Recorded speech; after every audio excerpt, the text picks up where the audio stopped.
Hello दोस्तों, सो आज हमारा 5वां लेक्चर है इलेक्ट्रोस्टैटिक्स चैप्टर का। इस लेक्चर में हम पढ़ेंगे इलेक्ट्रिक फील्ड के बारे में। Electric field due two point charge और इलेक्ट्रिक फील्ड लाइंस के बारे में हम पढ़ेंगे इस लेक्चर में। हमने लास्ट क्लासेस में पढ़ा था कूलम्ब्स लॉ के बारे में, कूलम्ब्स लॉ को कैसे अप्लाई करते हैं क्वेश्चंस में, तो उसका हमने डिफरेंट टाइप्स ऑफ प्रॉब्लम से हमने किया था।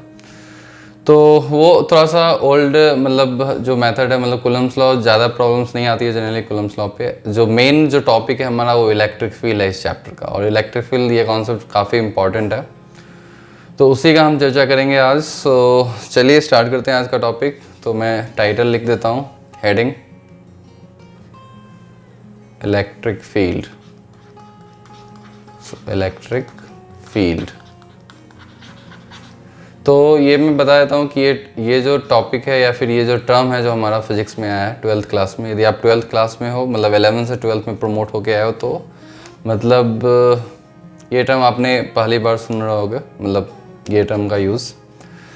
ये टर्म पूरे इंटायर 12th क्लास में ये टर्म हमेशा यूज़ आएगा, मतलब इंटायर इलेक्ट्रोमैग्नेटिज्म ब्रांच में। तो दिस इज़ वेरी इंपॉर्टेंट, तो इसको आपको समझना है, थोड़ी सी फील आनी चाहिए क्या एग्जैक्टली इलेक्ट्रिक फील्ड। ठीक है, तो सबसे पहले ये एक वेक्टर क्वांटिटी है फिजिक्स में, इट्स अ वेक्टर क्वांटिटी। और मैंने थोड़ा सा इसके बारे में बताया था जब मैंने चार्जेस, प्रॉपर्टी ऑफ चार्जेस जब मैं डिस्कस कर रहा था, तो मैंने बताया था एग्जैक्टली ये क्या है electric field. Actually electric field क्या होता है, ये प्रॉपर्टी ऑफ चार्ज होता है। ये fundamental one of the fundamental property of charge. जैसे ग्रेविटेशनल फील्ड है, तो वो मास का एक फंडामेंटल प्रॉपर्टी होता है। यदि मास है, सपोज है कि मास है, तो उसके चारों ओर इनविजिबल फील्ड होता है, फोर्स फील्ड जिसको बोलते हैं। उस फील्ड में यदि एक तरह से आप बोल सकते हो कि उस मास का इन्फ्लुएंस है चारों ओर, और उस इन्फ्लुएंस में कोई दूसरा मास आएगा तो उस पर क्या लगेगा, फोर्स लगेगा। एग्जैक्टली सिमिलर मैनर में हम इलेक्ट्रिक फील्ड को डिफाइन करते हैं। यदि कोई चार्ज है तो उसकी एक फंडामेंटल प्रॉपर्टी है कि उसके चारों ओर एक इन्फ्लुएंस होगा इसका, ठीक है, या फिर उसके चारों ओर एक फोर्स फील्ड होगा, इनविजिबल फील्ड होगा। और उस फील्ड में यदि हम कोई दूसरे चार्ज को रखेंगे तो ऑब्वियसली उस पर फोर्स एक्सपीरियंस होगा, ठीक है। तो ये एक वेक्टर क्वांटिटी है, इसका मैग्नीट्यूड और डायरेक्शन दोनों होगा। और इसको यदि मैं डिफाइन करूँ तो मैं बोल सकता हूँ कि it's a property of A charge और इन्फ्लुएंस ऑफ ए चार्ज। सो मैं इसको बोलूँ it's an influence of a charge around it, okay, around it, or in a space, around a region, or you can say a space। ठीक है, मतलब कि यदि कोई चार्ज, मैंने पॉजिटिव चार्ज यहाँ रखा, तो उसके चारों ओर फील्ड लाइंस, जैसे मैंने बताया था कि एक field lines, invisible field lines होती है, और वो कैसा फील्ड लाइंस होता है ये भी मैंने हल्का फुल्का बता दिया था, मगर मैं फील्ड लाइंस की भी चर्चा करूंगा। तो समझ लो कि एक इनविजिबल इंटेंसिटी है, इसको हम इलेक्ट्रिक फील्ड को इंटेंसिटी ऑफ इलेक्ट्रिक फील्ड भी बोलते हैं। इसका दूसरा नाम है इंटेंसिटी ऑफ इलेक्ट्रिक फील्ड,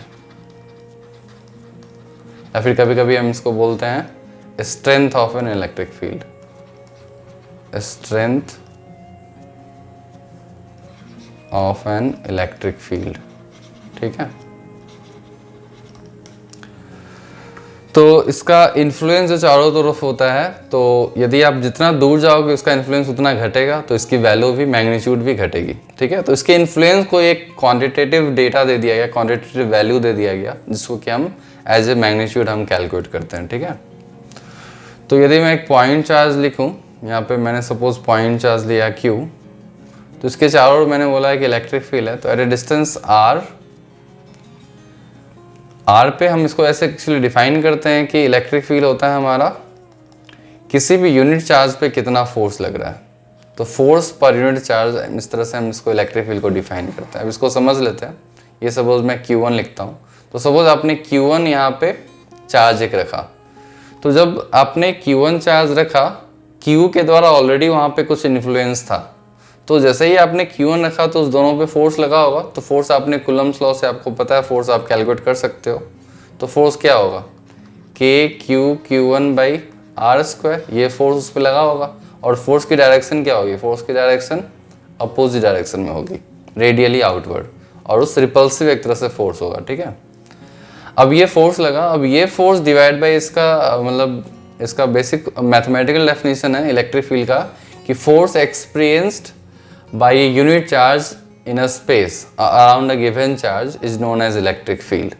तो एक ये गिवन चार्ज है हमें, अब इसके द्वारा पूरे स्पेस में यदि किसी दूसरे चार्ज पे फोर्स लग रहा है तो वो force divide by that charge, तो आप इसको डिवाइड करोगे के Q Q1 by R square divide by Q1। आपको डिवाइड करना है इस चार्ज से, यूनिट चार्ज से, या फिर जो भी चार्ज आप जिस पे टेस्ट कर रहे हो, टेस्ट चार्ज भी इसको बोलते हैं। तो ये Q1 कैंसिल हो गया और ये जो वैल्यू हमारा आता है के क्यू बाई आर स्क्वायर। तो इससे क्या पता चलता है?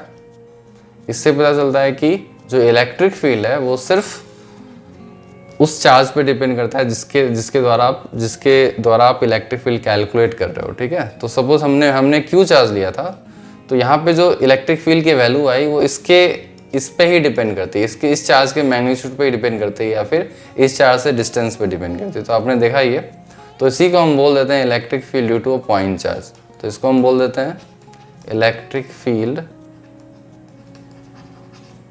Due to a point charge, ठीक है।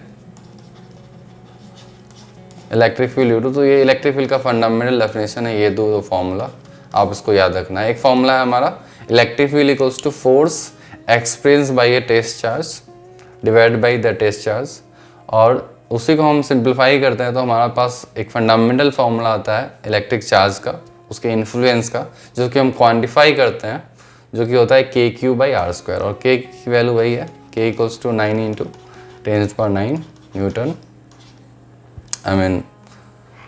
न्यूटन आप इसका निकाल सकते हो, के की यूनिट क्या होगी, के Q1 Q2 by R square, so newton meter square पर कूलम स्क्वायर, ठीक है। तो ये के की वैल्यू है, ओके। तो ये हमारा इलेक्ट्रिक फील्ड के बारे में हो। तो ये एक वेक्टर क्वांटिटी है, इसकी मैं एसआई यूनिट की बात करूँ तो इसका एसआई यूनिट होगा, इसको हमने डिफाइन किया गया फोर्स पर यूनिट चार्ज, सो न्यूटन पर कूलम, इस तरह से हम इसको बोलते हैं। आगे आप अदर यूनिट्स भी पढ़ोगे, अभी फिलहाल के लिए SI unit of electric field is Newton पर कूलम। तो इसका मैग्नीट्यूड डायरेक्शन दोनों है। अब मैग्नीट्यूड का तो हमने बात कर लिया, इलेक्ट्रिक फील्ड के क्यू बाई आर स्क्वायर।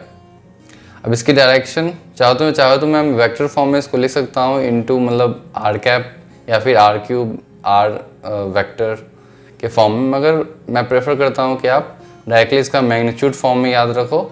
और इसका डायरेक्शन का एक अदर रूल है, तो डायरेक्शन ऑफ इलेक्ट्रिक फील्ड देख लेते हैं। So direction of an electric field, magnitude तो आपको समझ में आ गया, magnitude of electric field due to a point charge, so direction of an electric field. तो डायरेक्शन इसका काफ़ी सिंपल है, यदि आपके पास कोई पॉजिटिव चार्ज है तो यहाँ पे इलेक्ट्रिक फील्ड की डायरेक्शन क्या होगी, आप इससे एक लाइन ज्वाइन कर लो और एक तरह से radially outward three dimensional space में throughout the space electric field का जो डायरेक्शन होगा वो रेडियली आउटवर्ड होगा। तो किसी भी पॉइंट पे आप इसकी डायरेक्शन निकाल सकते हो। यहाँ पे इसकी डायरेक्शन ये ऐसी होगी, यहाँ पे इसकी डायरेक्शन ऊपर होगी, यहाँ पे इलेक्ट्रिक फील्ड की डायरेक्शन लेफ्ट साइड में होगी, ठीक है। तो इस तरह से हम इलेक्ट्रिक फील्ड की डायरेक्शन निकाल सकते हैं। यदि हमारे पास कोई नेगेटिव चार्ज है, यहाँ पे हमारा कोई नेगेटिव चार्ज है, तो इलेक्ट्रिक फील्ड की डायरेक्शन रेडियली इनवर्ड होगी। इसको आप याद रख सकते हो, ये ड्यू टू पॉइंट चार्ज हम बता रहे हैं, ठीक है। तो किसी भी पॉइंट पे आप इलेक्ट्रिक फील्ड की डायरेक्शन, यहाँ पे इलेक्ट्रिक फील्ड की डायरेक्शन ऐसे है, ऊपर यहाँ पे ऐसे है, इस साइड यहाँ पे ऐसे है, वो नेगेटिव चार्ज के टुवर्ड्स में होगा, ठीक है। तो मैग्नीट्यूड तो आप कैलकुलेट कर सकते हो। सपोज आपको यहाँ पे निकालना है और ये डिस्टेंस r1 है और इस चार्ज का वैल्यू q1 है, तो यहाँ पे इलेक्ट्रिक फील्ड का मैग्नीट्यूड क्या होगा, मैग्नीट्यूड होगा के Q1 by R1 square, that's it. और इसका डायरेक्शन आई कैप हो जाएगा, ठीक है। तो ये तो हो गया direction of an electric field, ठीक है। तो हमने इलेक्ट्रिक फील्ड का डेफिनेशन देख लिया, what exactly the electric field, it is an influence of a charge around it, it's a vector quantity. और उसका हमने दो फॉर्मूला देख लिया, फोर्स डिवाइड बाई चार्ज और के क्यू बाई आर स्क्वायर, ठीक है। अब चलिए इसके कुछ प्रॉपर्टीज़ देख लेते हैं। तो मैं लिख देता हूँ properties of an electric field. So properties of electric field, ठीक है। तो इसकी कुछ प्रॉपर्टीज है, उसको हम देख लेते हैं। तो सबसे पहला प्रॉपर्टी ऑलरेडी मैंने आपको बता दिया है कि यदि पॉजिटिव चार्ज है तो रेडियली आउटवर्ड, नेगेटिव चार्ज है तो radially inward. So for a positive charge, चाहो तो आप इसको लिख सकते हो, for a positive charge the electric field lines, और इसको मैं ऐसे लिख देता हूँ,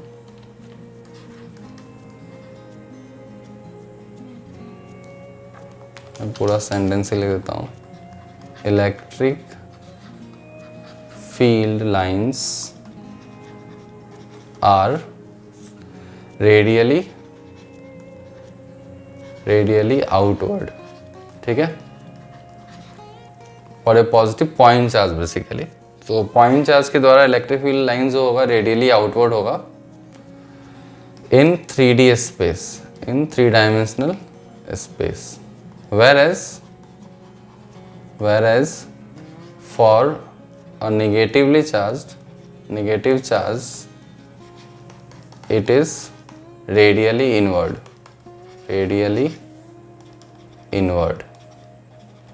ठीक, ऑलरेडी मैंने बता दिया, यदि आपका पॉजिटिव चार्ज है तो उसके चारों जो इलेक्ट्रिक फील्ड लाइंस होगी वो ऐसे रेडियली आउटवर्ड होगी। ठीक है, इमेजिनरी फील्ड लाइंस। और यदि हमारा कोई नेगेटिव चार्ज है तो उसके चारों जो इलेक्ट्रिक फील्ड लाइंस होगी वो रेडियली इनवर्ड होगी। ठीक है, इस तरह से ये मैंने 2 डायमेंशन में बनाया है, मगर आप 3 डायमेंशन में भी आप चारों ओर से आप एज्यूम कर सकते हो। ठीक है, तो ये इसकी पहली प्रॉपर्टी है। चलिए इसके दूसरे प्रॉपर्टी को देखते हैं। तो इसका दूसरा प्रॉपर्टी है the number of field lines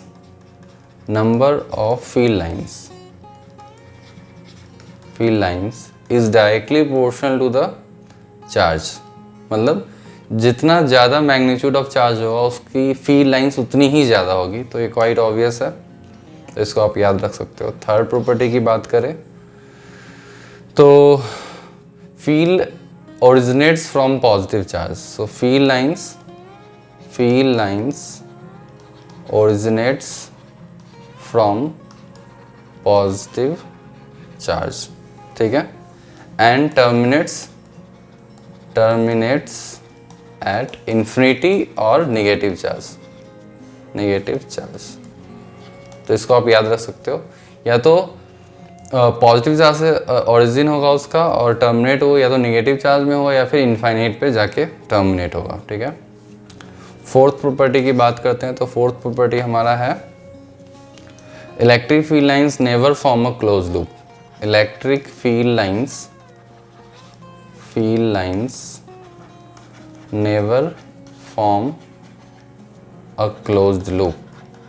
ठीक है, वो क्लोज लूप अब हम आगे हम देखेंगे, मतलब इलेक्ट्रोमैग्नेटिक इंडक्शन में एक electric field lines induce electric field होता है, वो क्लोज लूप फॉर्म करता है। मगर इन जनरल इलेक्ट्रिक फील्ड, मतलब आपको तो बस एज्यूम कर लेना है कि इलेक्ट्रिक फील्ड कभी भी क्लोज लूप फॉर्म नहीं करता है। ठीक है, तो ये इसकी प्रॉपर्टी है।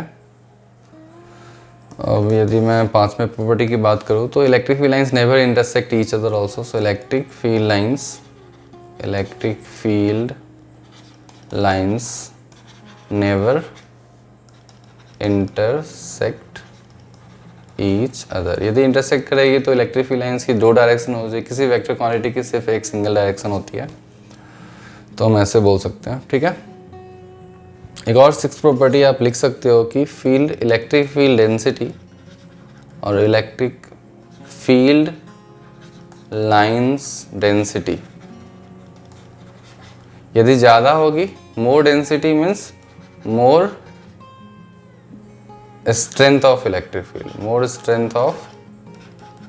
फील्ड, यदि फील्ड लाइंस की डेंसिटी ज़्यादा होगी तो वहाँ पे ज़्यादा इलेक्ट्रिक फील्ड होगा। सपोज मैंने ऐसे कोई डायग्राम बनाया, सपोज ऐसे कोई इलेक्ट्रिक फील्ड बनाया और एक डायग्राम मैंने बनाया ऐसे।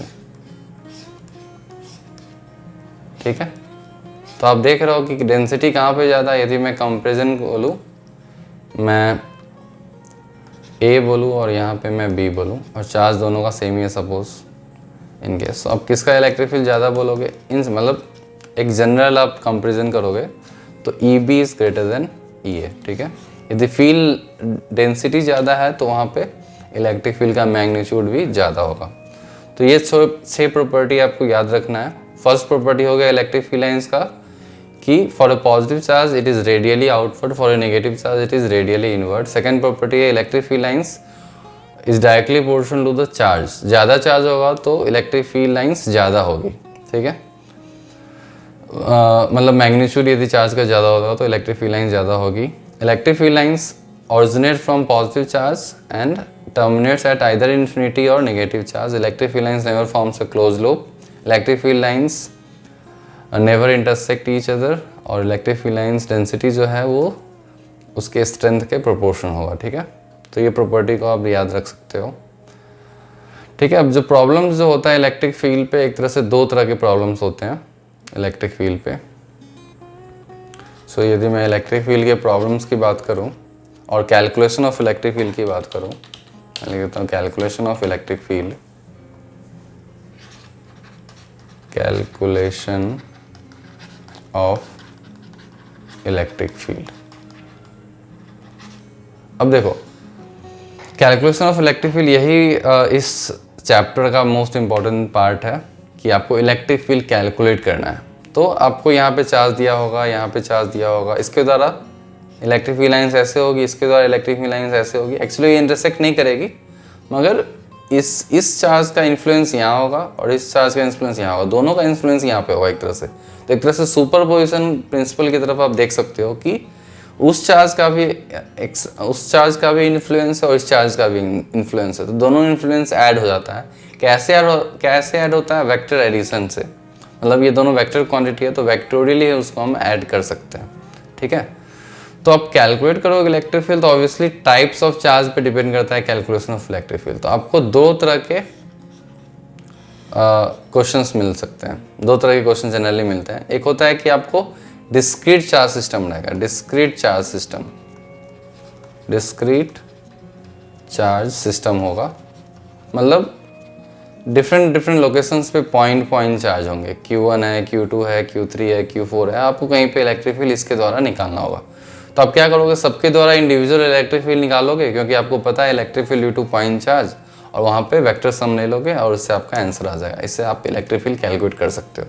तो ये तो हो गया डिस्क्रीट चार्ज सिस्टम या फिर सिस्टम ऑफ डिफरेंट चार्जेस। एक जो सेकेंड होता है जो सबसे ज़्यादा यूजफुल है और जो कि ज़्यादा यूज होगा, जिसको भी बोलते हैं continuous charge system, continuous charge system, ठीक है। मतलब अब सपोज एक रॉड है, इस रॉड पे हमने यूनिफॉर्मली चार्ज डिस्ट्रीब्यूट कर दिया, मतलब बिल्कुल कंटिन्यूस चार्ज है ये, यूनिफॉर्मली डिस्ट्रीब्यूशन कर दिया हमने।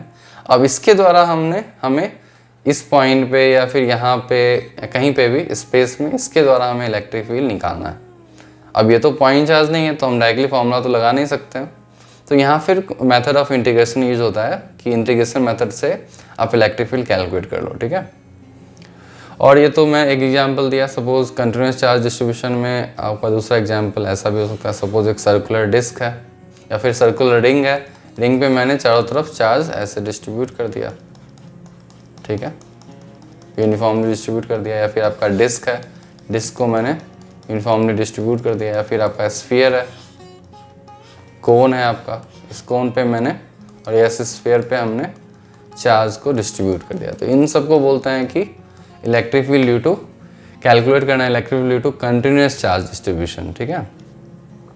तो इस तरह के ऑब्जेक्ट्स होंगे, मतलब एक तरह से 3 डायमेंशनल ऑब्जेक्ट आप देखोगे तो कंटिन्यूस चार्ज डिस्ट्रीब्यूशन में आता है और डिस्क्रीट चार्ज सिस्टम, ठीक है।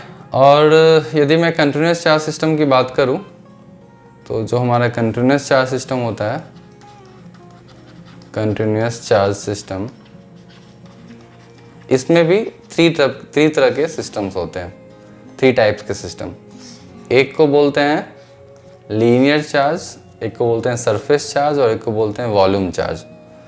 तो हमारा एक टर्म है, हमारे पास 3 टर्म्स है, लीनियर चार्ज डेंसिटी, और एक हमारे पास टर्म है surface charge density, surface charge density, और एक को हम बोलते हैं volume charge density, volume charge density, ठीक है। अब ये लीनियर चार्ज डेंसिटी को हम लेमडा से रिप्रेजेंट करते हैं और सरफेस चार्ज डेंसिटी को सिग्मा से करते हैं और वॉल्यूम चार्ज को डेंसिटी को रो से रिप्रेजेंट करते हैं। एक तरह से आप मान के चलो कि ये लीनियर मास डेंसिटी, जैसे आपने ग्रेविटेशन चैप्टर में पढ़ा होगा, linear mass density, surface mass density, मतलब mass distributed throughout the surface only, mass distributed throughout the length, या फिर mass distributed throughout the volume. तो वैसे ही हमने यदि कोई लीनियर ऑब्जेक्ट लिया, कोई रॉड लिया हमने, और चार्ज हमने लीनियरली डिस्ट्रीब्यूट कर दिया। सपोज इस रॉड का लेंथ L है और हमने टोटल चार्ज इस पर Q डिस्ट्रीब्यूट किया, तो लेमडा कैसे डिफाइन होगा, Q/L, टोटल चार्ज पर यूनिट लेंथ, सो कूलम पर मीटर इसका यूनिट है। ठीक है, ऐसे हम सरफेस चार्ज लेंथ डिफाइन कर सकते हैं Q/एरिया, मतलब surface total charge on the surface of something divide by area of the surface. So suppose हमने एक सर्कुलर डिस्क लिया था और यहाँ पे हमने टोटल चार्ज Q डिस्ट्रीब्यूट कर लिया, तो हम इसको सिग्मा से रिप्रेजेंट करते हैं, सिग्मा इज Q/एरिया।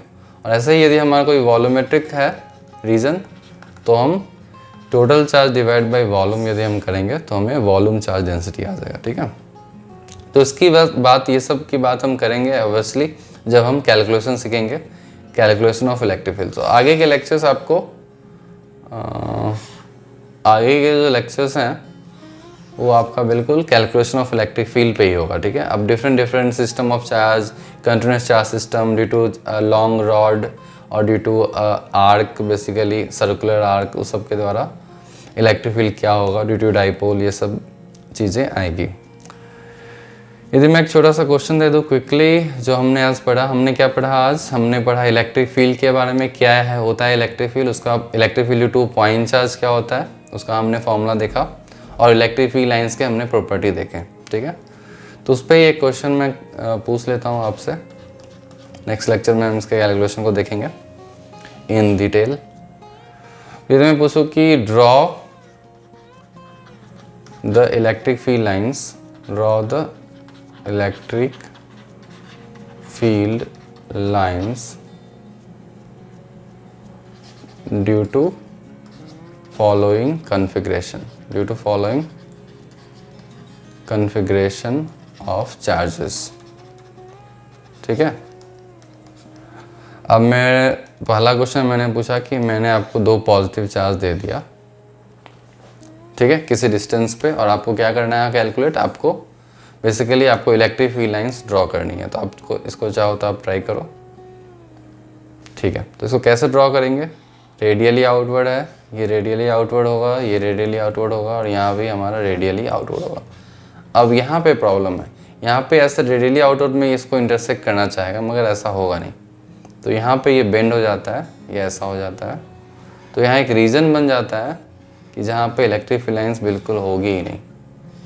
तो वही ऐसा रीजन है जहाँ यदि आप कोई दूसरी चार्ज को रखोगे तो वो फोर्स एक्सपीरियंस नहीं करेगा। ठीक है, तो ये हमारा आंसर हो गया। इस तरह से आप इलेक्ट्रिक फील्ड लाइंस, ये लोग आपस में इन्फिनिटी पे मिल रहे हैं। ठीक है, और सारी इलेक्ट्रिक फील्ड लाइंस इन्फिनिटी की तरफ जा रही है, लेकिन बीच वाला जो ये रीजन है, यहाँ पे एक वाइड रीजन हो जाता है जिसको कि एब्सेंस ऑफ इलेक्ट्रिक फील्ड बोलते हैं। यहाँ पे इलेक्ट्रिक फील्ड नहीं है। ये एक रफ डायग्राम मैंने बनाया। चलिए सेकेंड पार्ट मैं पूछता हूँ। सेकेंड पार्ट आपका है कि हमने एक पॉजिटिव चार्ज लिया और हमने एक नेगेटिव चार्ज लिया, और इसमें आपको इलेक्ट्रिक फील्ड लाइंस ड्रॉ करना है। ठीक है, अब ड्रॉ करो। ओके, तो कैसे ड्रॉ करेंगे, सबसे पहले यहाँ पे एक रेडियली आउटवर्ड बनाएंगे हर एक डायरेक्शन में। अब जो आपने फील्ड की प्रॉपर्टी पढ़ी है, यहाँ रेडियली इनवर्ड हम बनाएंगे। अब चूंकि ये रेडियली इनवर्ड है, तो पॉजिटिव चार्ज से जो इलेक्ट्रिक फील्ड लाइंस होगी वो आसानी से यहाँ पे टर्मिनेट हो सकती है। तो इस तरह से यहाँ इसका कुछ डायग्राम बनेगा। तो कभी कभी प्रॉब्लम्स आपको एग्जाम में आ जाते हैं कि which of the following is the current representation of electric field lines. ठीक है, तो इस तरह से कुछ, ठीक है, तो इस तरह से पॉजिटिव और नेगेटिव चार्ज का डायग्राम बना। ऐसे आप नेगेटिव का ही बना सकते हो। यदि मैं थर्ड क्वेश्चन ले लूँ, draw the electric field line due to 2 negative charge, तो क्या करोगे, इसका रेडियली इनवर्ड होगा। एग्जैक्टली सेम ही आंसर होगा, बस डायरेक्शन चेंज हो जाएगा। 2 पॉजिटिव चार्ज का जो हमने बनाया था, रेडियली इनवर्ड। अब क्या होगा, यहाँ पे ऐसे आएगा और ये रेडियली इनवर्ड, यहाँ ऐसे आएगी इलेक्ट्रिक फील्ड लाइंस, और इस तरह से इसका डायग्राम बनेगा। ठीक है, तो इस तरह से कुछ 2 नेगेटिव चार्ज के बीच आप इलेक्ट्रिक फील्ड लाइंस ऐसे आप ड्रॉ कर सकते हो। ठीक है, यदि मैं एक और एग्जांपल की बात करूं तो चलिए मैं एक और एग्जांपल आपको देता हूं। Draw the electric field lines due to 3 positive charge placed at equilateral triangle. ठीक है, ये हमने इक्विलेटरल ट्रायंगल के वर्टिसेस पे हमने 3 पॉजिटिव चार्ज को प्लेस कर दिया और आपको इसका इलेक्ट्रिक फील्ड लाइंस बनाना है। तो कैसे बनाओगे? रेडियली आउटवर्ड हर एक डायरेक्शन में, रेडियली आउटवर्ड, यहाँ पे रेडियली आउटवर्ड होगा और यहाँ पे क्या होगा, यहाँ पे आपने जैसे पढ़ा था ये दोनों चार्ज इन्फिनिटी पे मिलेंगे। तो इस तरह से इसका कुछ कन्फिग्रेशन बनेगा। आप देख सकते हो सेंटर पे यहाँ पे बिल्कुल भी इलेक्ट्रिक फील्ड लाइंस नहीं है, मतलब यहाँ पे वाइड रीजन होगा। तो इस तरह से ऐसे ही आप नेगेटिव चार्ज के लिए भी आप बना सकते हो। तो इस तरह से कुछ क्वेश्चंस आपको आ सकते हैं, तो you should know about it. तो हमने आज के लेक्चर में सीख लिया इलेक्ट्रिक फील्ड के बारे में और इलेक्ट्रिक फील्ड लाइंस के बारे में। तो चलिए अब आगे के लेक्चर में हम इसके कैलकुलेशन की बात करेंगे, जो कि मोस्ट इंपॉर्टेंट पार्ट है कि कैसे हम इलेक्ट्रिक फील्ड कैलकुलेट करते हैं। तो पहले हम देखेंगे electric field due to discrete charges, मतलब सिस्टम ऑफ चार्जेस के द्वारा इलेक्ट्रिक फील्ड कैसे कैलकुलेट होता है, और उसके बाद फिर हम समझेंगे electric field due to continuous charge system. ठीक है, तो चलिए मिलते हैं नेक्स्ट क्लास में।